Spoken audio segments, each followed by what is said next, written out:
Tartin, j'ai besoin d'une pâte sablée. Pâte sablée, c'est du beurre, un œuf, du sucre glace, des amandes hachées en poudre et de la farine, tout simple. Voyez? Donc, moi je prends des gants parce que c'est plus pratique, hein, puis c'est plus propre. Alors, je vais mélanger. Vous voyez bien là, oui, d'accord. Alors je mélange le sucre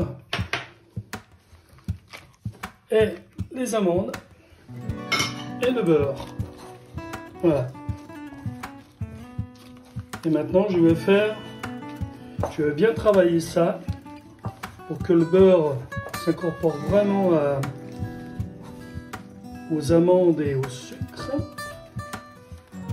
Vous voyez, avec l'avantage avec des gants, c'est que bon, c'est beaucoup plus propre et puis en fait on a bien travaillé la pâte. Donc ça c'est une combine que j'ai trouvée et que je fais vraiment souvent.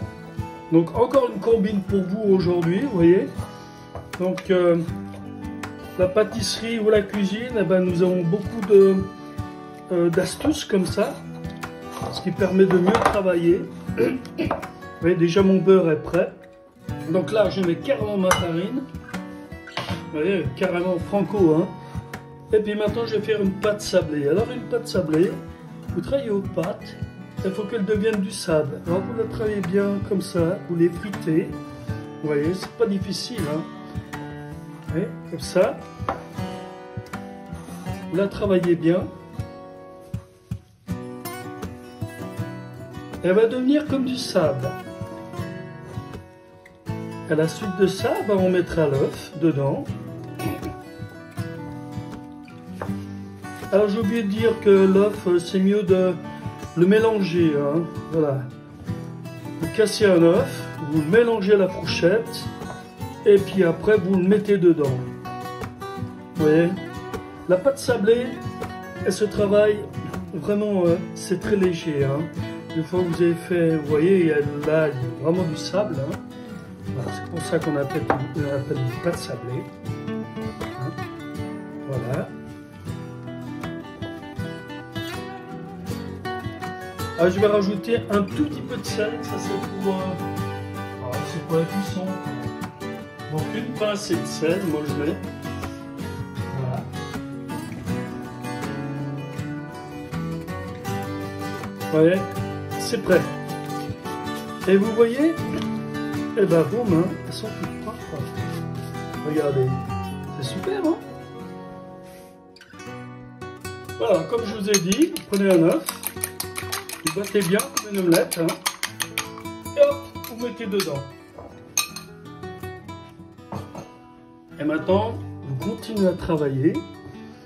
Et c'est là que la pâte, en fait, elle va se faire parce que il y a un peu de liquide. Donc, elle va devenir compacte. Votre pâte.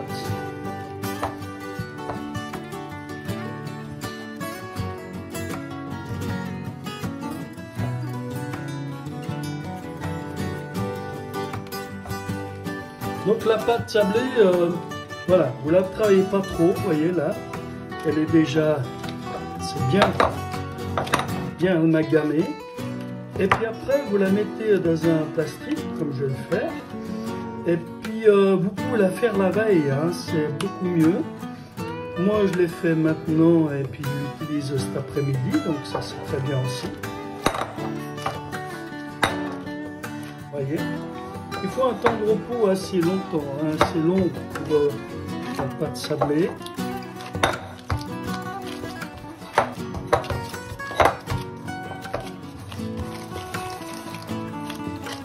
Regardez. Ben voilà. On n'a pas trop travaillé et puis elle est homogène. Elle est bien, c'est bien mélangé, donc ça c'est très bien. Alors maintenant je la mets dans un plastique.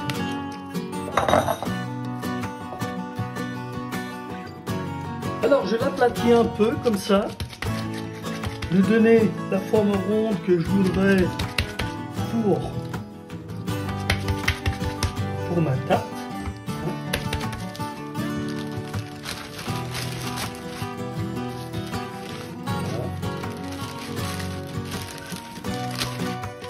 Voilà, je mets dans un plastique, gentil, comme il faut. Et maintenant, repos. Voilà, donc pour la suite de la tarte tatin, là j'ai fait un peu de beurre. Donc je vais badigeonner mon moule, un peu de beurre, sur les côtés aussi.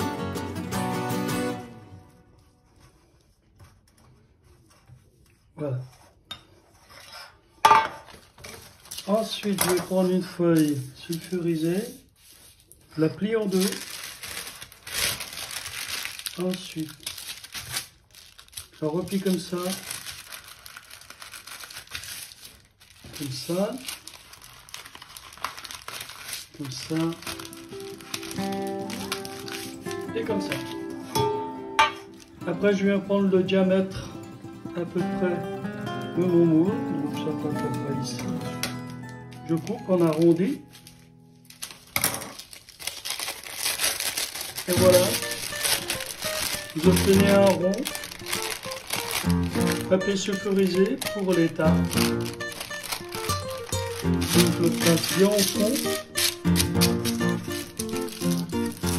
Donc je colle bien avec le beurre.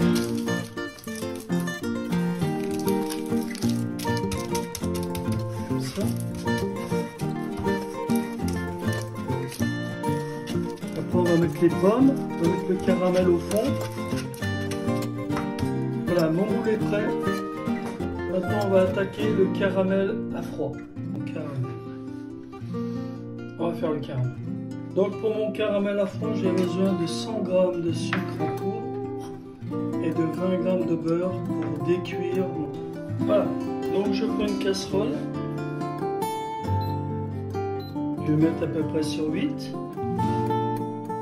Je mets un tiers de mon sucre dans ma casserole.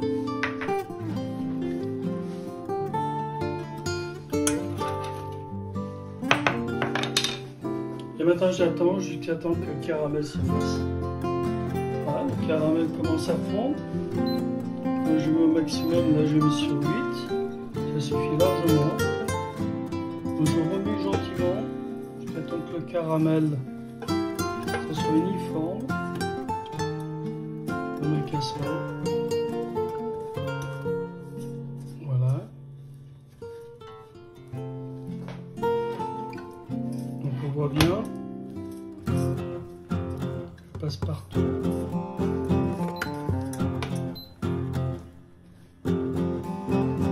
Laissez fondre.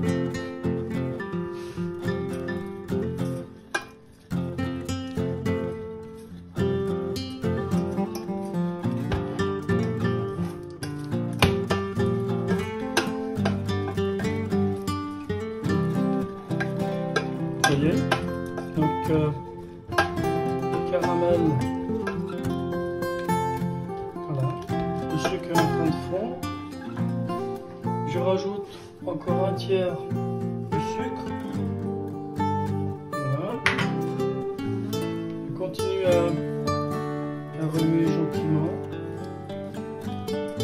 Je peux même mettre sur 7. Je pense que ça suffit. Un joli caramel.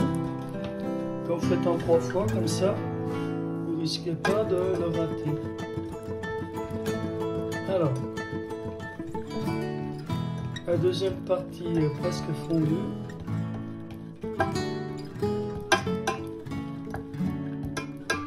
Voilà, alors maintenant je rajoute la troisième partie.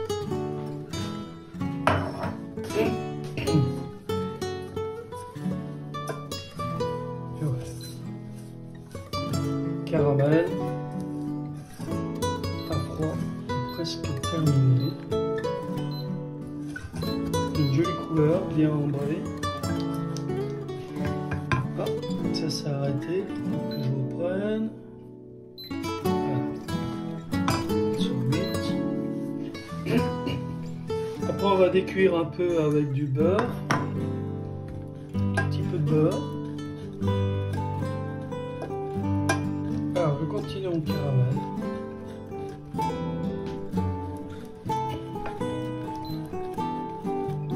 là, il n'est pas à point encore. On va attendre un petit peu. Ensuite, dès que mon caramel est prêt, je vais le tremper. Je vais tremper le cul de ma casserole dans l'eau froide pour carrément l'arrêter. Autrement, votre caramel, il continue à cuire. Donc voilà.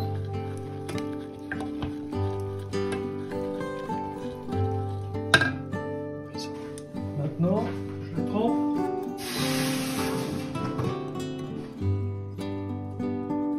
Dans la casserole d'eau froide pour complètement arrêter le caramel.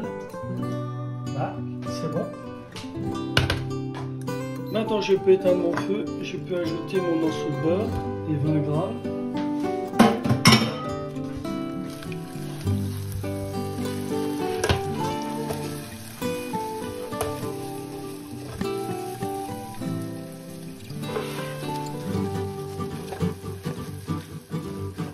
Voilà.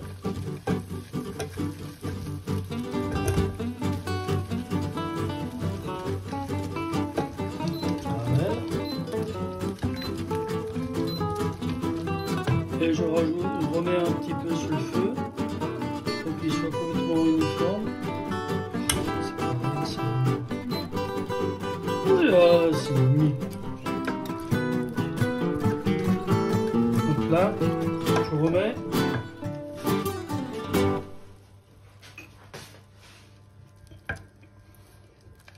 Et je refais chauffer. Et là, le caramel, il va devenir un peu plus liquide. Il va bien s'incorporer. Et là, c'est un beau caramel.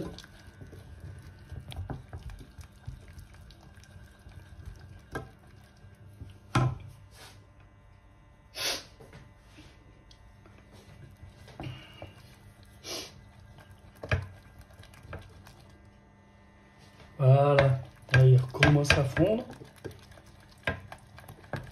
Regardez, pas bon ça?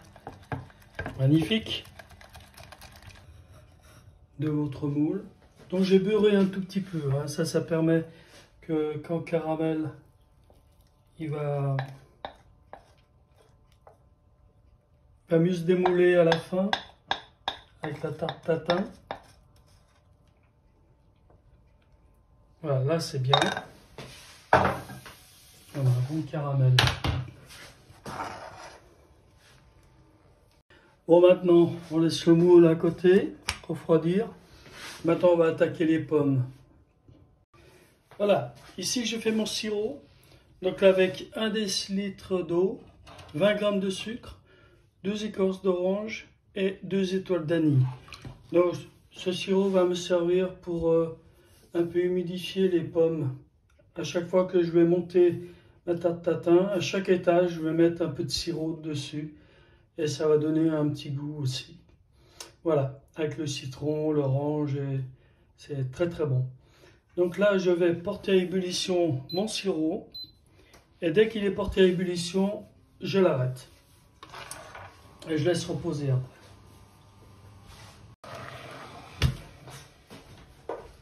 Je vais rajouter un tout petit peu de rhum aussi. C'est pas mauvais. Voilà. Ça a donné un peu de goût. Voilà, maintenant je l'arrête. Mon sirop. Et je vais mettre dessus un papier de film. Un papier film comme ça. Pour enfermer tous les arômes. Comme ça on aura tous les arômes qui vont bien rester. Ils vont infuser pendant, je pense, 30 minutes. Donc voilà, je continue. Alors, j'épluche avec mes pommes.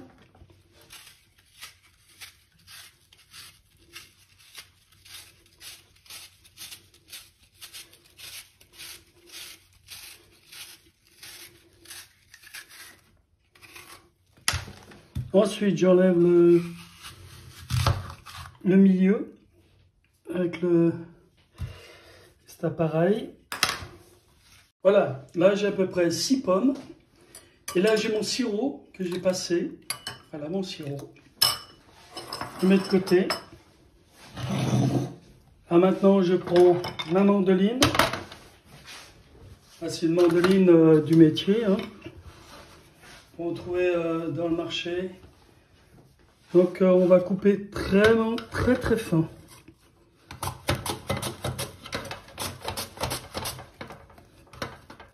Là, c'est pas assez. Encore plus fin. Là, c'est pas mal. Là, ça c'est bien ça. Voilà.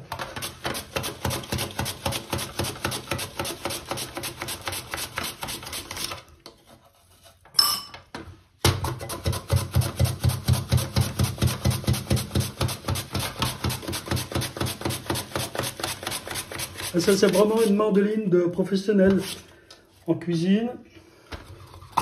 Donc, j'ai toujours gardé. Je suis très content. Je commence à monter ma tarte tatin. Donc, je prends les plus belles. Je prends les plus belles et je commence par le milieu. Comme ça. J'essaie de ne pas faire de trous. Parce que la décoration, comme ça sera plus joli. Donc je fais ma première rosace. Là, ici. Continue.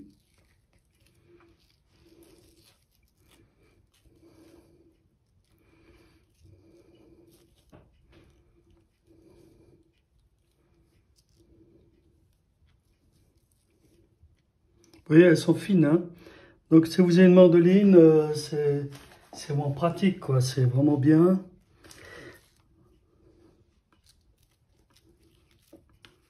Mettez toujours les plus belles devant, parce que ce sera la décoration quand vous allez démouler après.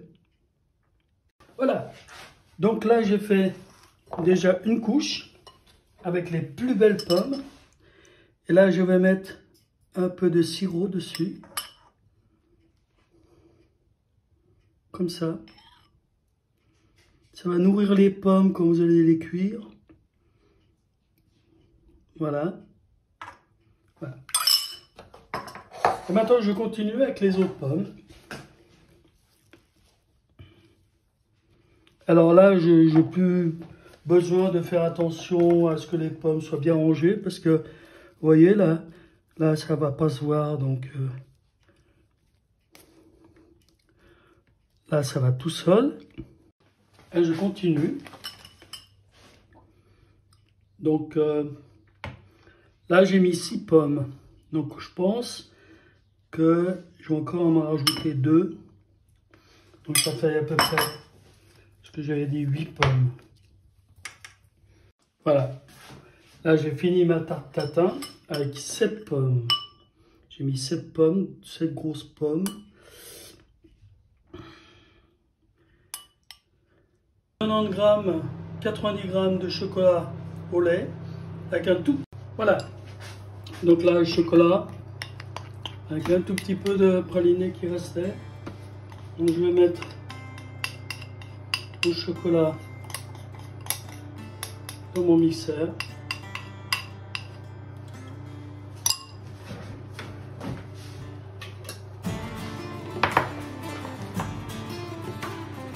On varise.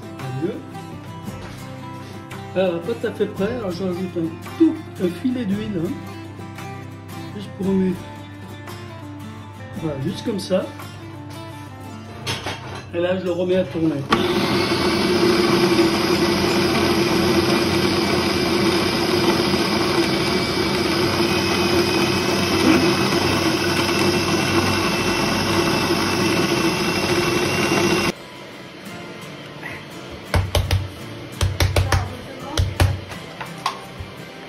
Qu'est-ce qu'il y a? Ouais, un peu plus grand. Ça rétrécit toujours un petit peu.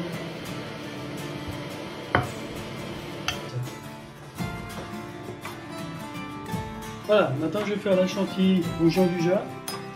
Donc dans mon bol, je vais mettre 2 cuillères à soupe. On va pas faire trop fort. Le jaune du jar. Donc comme un crème égout, je verse sur le jaune du jar. Et je laisse agir comme ça. Voilà. 2-3 minutes.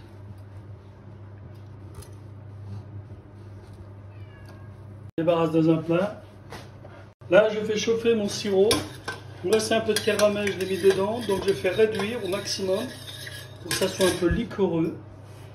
Voilà, j'ai cuit ma pâte à peu près 15 minutes. Voilà la tarte tatin, sortie du four. Et voilà, tarte tatin.